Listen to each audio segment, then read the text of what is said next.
In today's video, I'm going to talk about 5 game-changing negotiation techniques that you should use in procurement for your next negotiation with your suppliers. I'm sure all of you are regularly asking yourself, how can I become better in negotiations? How can I achieve better results? What are the techniques? What are the secrets of the real masters of negotiations? 5 of those techniques I will show you now in this video. So the first, most important advice, you should understand the business of your supplier. So if there's a supplier coming who's giving you a lot of information, who is telling you that the raw material prices were going up, that there's a shortage of labor, that they had to stop the production, that they didn't get the merchandise, whatever, and you are not in the business, you don't understand the business, you cannot talk with him. So he will give you a lot of arguments where you don't have any contra-argument which you need in order to be successful. So it is not only that you have the right answers for his arguments, but it is especially important that you can take over the lead of the negotiation, meaning you understand his business. You clearly tell him that the raw material prices were going down, that the cost of labor didn't go up that much as he is saying, that his factory in Asia, for example, doesn't have enough capacity and he should produce at a much lower cost than he did before, that the electricity prices came down again and that he didn't notice this in his calculation, and so on. If you understand his business, you are the one who is asking the questions, you are the one who is making the calculations, and you are the one who is winning the negotiation. But it costs time. Time which a lot of procurement departments don't have, and that is why preparations have to be prepared in a very good manner. But there's a good news. There's artificial intelligence nowadays, and AI will help you to understand the business of your supplier even better than you could ever do yourself. So use AI, use your brain, use everything that you have to prepare the negotiation in a really great way, that you understand the business of the supplier who's coming, that you prepare a lot of questions, that you prepare a lot of arguments which are shocking the supplier in his own language, for his own products, for the business he is in. My second advice is to anchor your offers. So you should be the one who puts the anchor inside with the first offer. This first offer must not be unrealistic, but it must be ambitious. So let's say you currently buy the goods for $100. Then your first offer, for example, is $80, although you know that $80 are very far away what this supplier can do. But you understand the business, you understand the market, and you explain to this supplier that you have offers for $80 and you have a calculation for him that the products should be possible to be produced for $80, for example. Maybe $80 is too low, then you go with $90, but you should really come with the price which is well below the current level of this supplier, even though it is hard for you to name this number, that you feel bad in your stomach, that you're saying, if I give this number, he might run away, he might be shocked, he will not work with me anymore.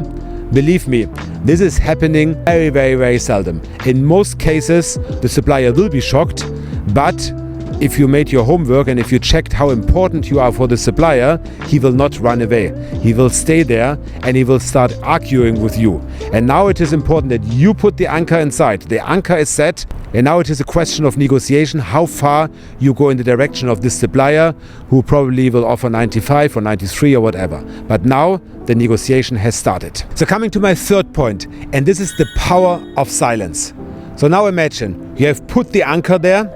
You have explained the supplier that $80 or let's say $90 are the right price. You have explained this with a lot of presentation, with a lot of sheets, with calculations, and then you suddenly stay silent. You look at the supplier, maybe you smile a little bit, and you wait for him to answer. And I promise you, this silence is very uncomfortable for your supplier, because he will think he was talking so much, so he should continue talking, and maybe I find a weak point anywhere where I can jump in. But there is no weak point anymore.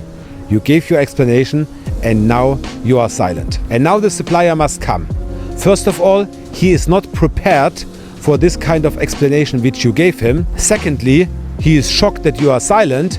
And thirdly, he probably doesn't really know what to say. So all these 3 points together will bring you in a very powerful situation and the supplier in a very uncomfortable situation.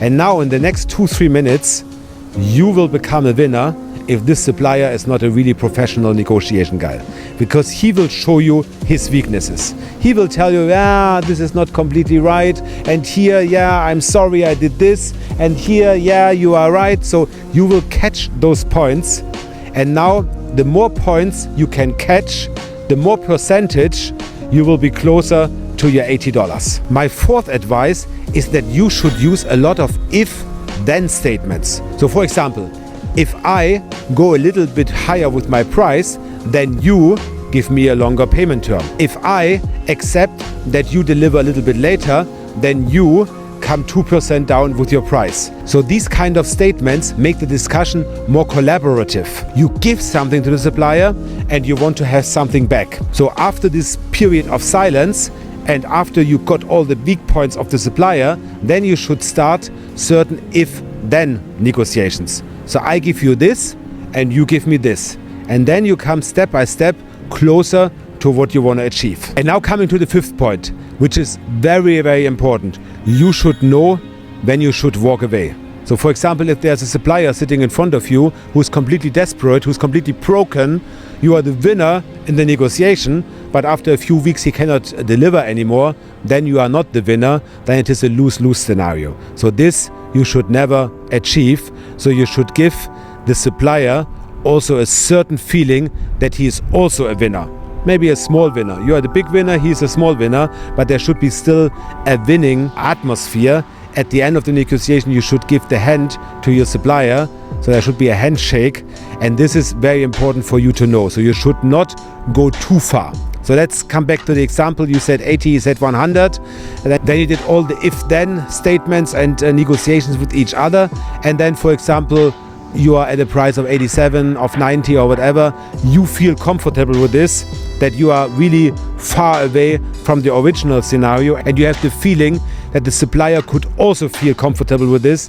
Then it is the moment to walk away, to shake hands, to make the agreement and to make sure that this agreement will be running for at least 1 to 2 years. So these were my 5 advices for you if you want to become really successful in negotiations. If you want to get more advices like this on how to do negotiations, on how to use artificial intelligence in procurement, on how to manage your procurement department at all, on how to save cost in procurement and so on, you should subscribe my channel, switch on the notification bell, because only then you will not miss any of my future videos, and there will be many more videos directly for you which are very helpful for procurement and supply chain managers. So I hope that by now you push this button, this subscribe button, because then I will see you in my next video.